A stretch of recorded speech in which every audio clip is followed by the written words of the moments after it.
A MacVoices briefing on the AUKEY MagFusion 3-in-1 wireless charging station with Qi2 Active Cooling. This is MacVoices. This edition of MacVoices is supported by MacVoices Live, our weekly live panel discussion of what is going on in the Apple space, as well as the larger tech world, and how it is impacting you.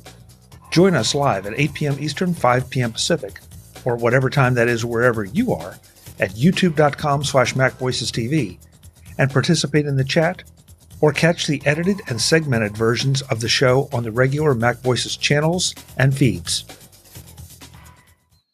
Welcome to MacVoices. This is the talk of the Apple community, and I'm Chuck Joiner. Folks, this is a MacVoices briefing on the AUKEY MagFusion wireless 3-in-1 charging station with Qi Active Cooling, or as we will refer to it, the MagFusion wireless 3-in-1. I'm Chuck Joiner, and my partner in crime here is Norbert Frassa. Norbert, it's great to see you as always. Hey, Chuck. Great to be here. Thank you so much for agreeing to do this with me, since we both picked these up at CES this year. And I don't know about you, I've been using mine since about 2 weeks after I got back. And I almost forgot about it in a very good way because it just became part of my life. Definitely. Yeah, I've been using it for some time now, for a few months now, and it's been great. It's been fantastic. I know whenever we start talking about chargers of any kind, it seems like there are a limited number of features or aspects to it that you can talk about. But I have some of my favorites about this particular one for my particular use case. How about you? For me too. It replaced the Anker charger that I had. I had a 2-in-1 Anker charger right here that it replaced. It's, this sat on my desk for a long time. And then the new one just came around and just moved it right out of the place. So now this is my new desk warrior sitting here next to me each and every day. So it's wonderful. It's really good. So that's interesting. You keep yours on your desk. Mine's on my nightstand because it's my nighttime charger. Yeah. The reason that I keep it on my desk is I use my Apple Watch at night. I leave my Apple Watch on at night for sleep tracking metrics, so I can see how bad sleep I got that night. And also, my Apple Watch is my alarm clock. It's a little bit less intrusive than having a buzzing sound on the side of the bedside table. So I just use my Apple Watch as my charger. So for me, charging is whenever I can. When I have a few moments that I'm working, I use my charger right in front of me. I use my iPhone in landscape mode to use the what is it called? The side features. I can get some quick access to the widgets, and yeah, charge my Apple Watch along the way, along with my AirPods. So it's my desk warrior here. I feel like I'm the mirror of you. Because with the exception of the fact that my Apple Watch is also my alarm clock. If I'm really concerned, I'll set a backup. But for the most part, it's just I set an alarm on the watch, and it buzzes and vibrates and wakes me up. But one of the first things I do when I get out of bed and head for the shower is I take my Apple Watch off, put it on the charger that's at my bedside, and let it charge then. And typically that gives it, in fact, by the time I get out of the shower, it's usually fully charged and I don't have to worry about it. I do the same. I usually get up and do some things before I hit my shower kind of mid-morning. Got to do some taking the dog out and all that fun stuff that get my coffee in. And I let it charge for about 5 to 10 minutes as well while I'm getting my shower in. But most of the time, as I'm working, if I'm, devoting an hour to work, I put my watch on the charger and let it charge, and it usually gives me that notification on my phone that the charger is fully charged, and I put it back on and it's ready to go. One thing I want to point out about the watch, and I'm going to try to do this, or the watch charger part, if this makes sense to anyone, I have one of those magnetic loop bands that doesn't come apart like a buckle does, so that you can lay your watch flat like some of the chargers require you to do. And inevitably, I have a problem with that. But the great thing about this is that it is big enough here in the back, and we'll talk about why it's so big in a minute. But my watch will go over it and drop right on. So I don't have to worry about trying to figure out how to take the magnets off or take the magnets apart or anything. It just stays there. And it has an indentation that I'm not sure if you can see it or not. Try it that way. But it has an indentation that the watch just drops right down in, so that I really don't even sort of have to aim it between the MagSafe and the position of it. It just sucks right in. First of all, you have a much fancier watch band than I do. I use the silicone watch bands most of the time. Is kind of my daily driver. And so I have the Sport Loop. That's a one-piecer a lot of the times if I'm not using the two-piecer. And also, it works well. It's not a real deal breaker, but if I needed to and it doesn't fit, all you got to do is just flip the watch over, and it'll sit there just the other way, and it charges just perfectly fine that way. So that was the only issue that I've seen as an opportunity, but it works great. You just move your watch over, and maybe one of these days I'll get one of those nice fancy magnetic watch bands that are out there that you have. But mine's my poor little silicone sport band. Mine is a poor little knockoff, so don't feel too bad. I thought you had one of those Hermes watch bands that are going on there. No. That is clearly not in the budget. No. Okay. All right. I said we would mention why this is so big, and that is because this has a built-in fan to keep the phone cool while it charges. And I've come to really kind of appreciate that, because it's automatic. You drop your phone on and the fan turns on. And if it doesn't need to be on, it turns off. And it does have a manual switch, so you can turn it on or off. But there's no noise to it. And so because that was my first concern when I unpacked it and realized that it had a fan. It's like, oh boy, this is going to go in my nightstand. Is this going to help keep me up all night? Not even a little. Yeah, no, it does have a very slight hum. I've noticed that it has a little slight hum, but it has, like you said, if you're on a conference call or it really bothers you, it has a button right there. It turns it right on. And most of the time, I've noticed that even if I'm charging all three, the iPhone, the AirPods, and the watch at the same time, most of the time it manages to keep it pretty cool, even if I do turn off the fan for a little while. So it works great. And like you said, the best part is that it's automatic. I don't have to think about it. The less things that I have to think about, the better for my life. You mentioned the AirPods. We haven't touched on that this is a 3-in-1 charger, and there's a place to charge your AirPods if you have a charging case. One of the reasons that it did replace my Anker is the Anker did charge it charged my AirPods and it charged my phone. But the AirPods, you had to make sure that it was right in that sweet spot for it to really hit. With this one, I've noticed that I can kind of put it and it kind of magnetically clamps to them.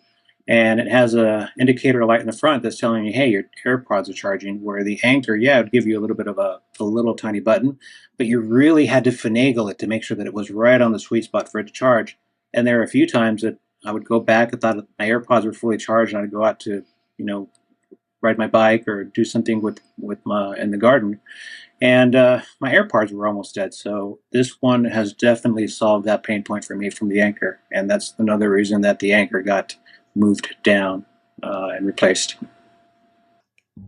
I think you said you have yours on your desk. So, and I'm not sure do you typically have it in landscape or portrait mode? I usually have it in landscape mode. I use I can't remember the top of my head what that feature is called, Sideshow or whatever it is, where I have a couple of widgets going on, and it'll show me some details, either messages that are coming in or the clock or upcoming appointments, which I use all the time. So it'll show me my next my next appointment. So I usually have it in landscape mode, and it works great, either landscape or portrait.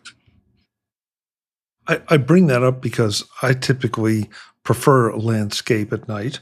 Um, but it also, I mean, first of all, the magnet is like super ridiculously strong. So, you know, there's no problem with that. But you can just easily, on the magnet, you can rotate it so it's portrait or landscape.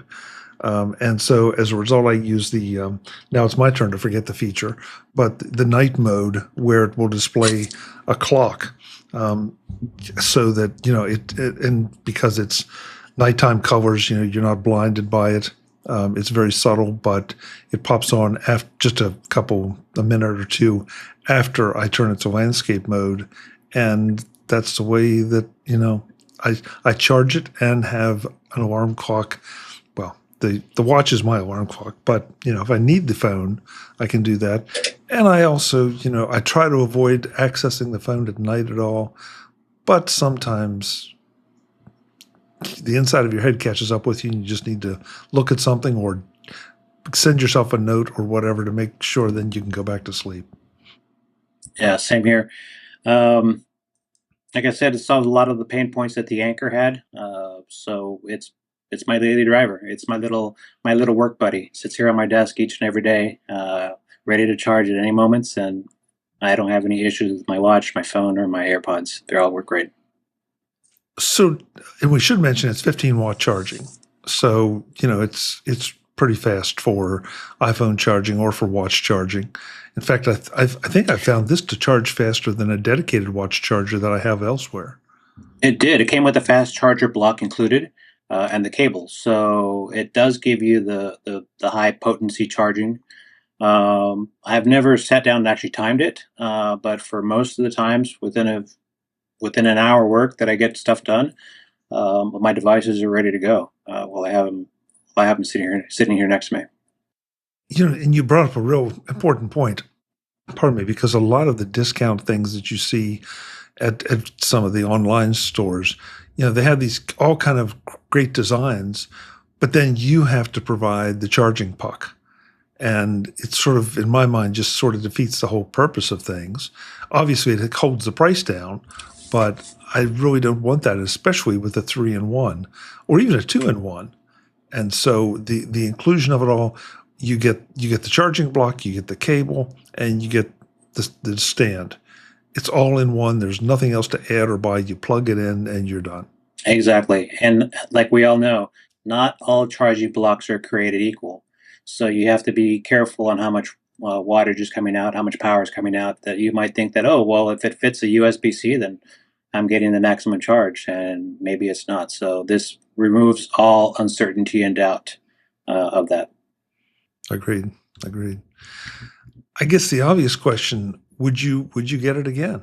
Definitely. I'm kind of looking for maybe what Aker has in line for CES 2026.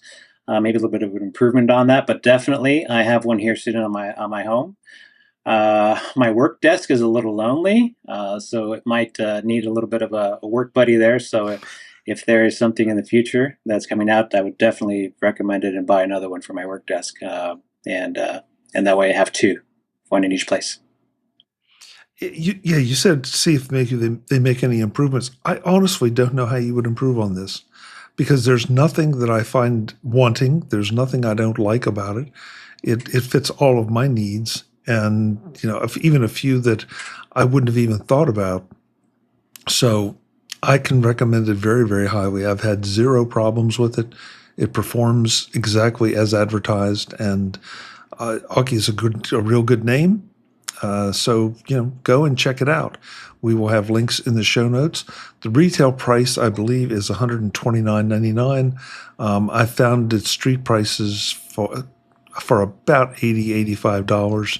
So, and from my perspective, that's a pretty good value and pretty much in line with a reputable company's 3-in-1 chargers.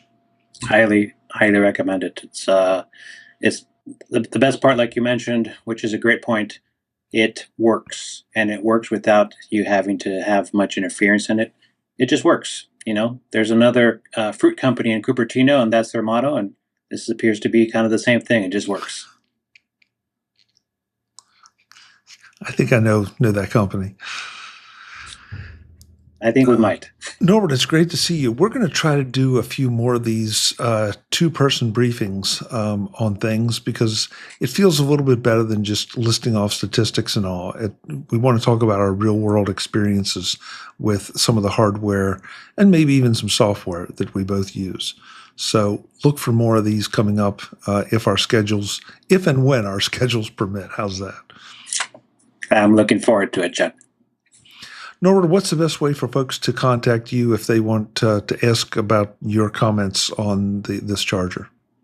Well, as most MacVoices viewers know, that my happy place is behind the camera, making sure that the on-air talent looks good. But if people want to reach out to me, they can reach out to me at norbert@macvoices.com. Great. I'm trying to get him out from behind the camera, folks, but it's not easy. So you can tell it took us months to get this done. So we'll see what happens. That's my happy place, but I'll be on the other side pretty soon. Yeah, we'll see. Thanks so much, Norbert. Great to see you. All right, nice to see you, Chuck. Thanks.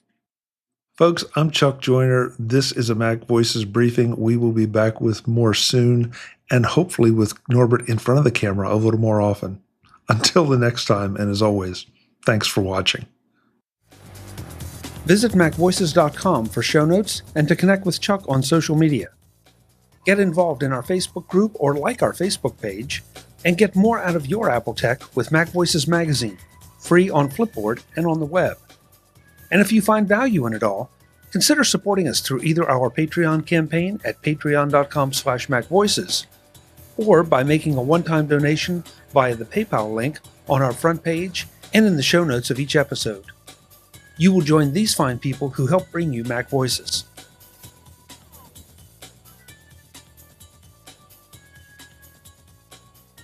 Advertising handled by Backbeat Media at backbeatmedia.com. Bandwidth provided by CashFly at cashfly.com.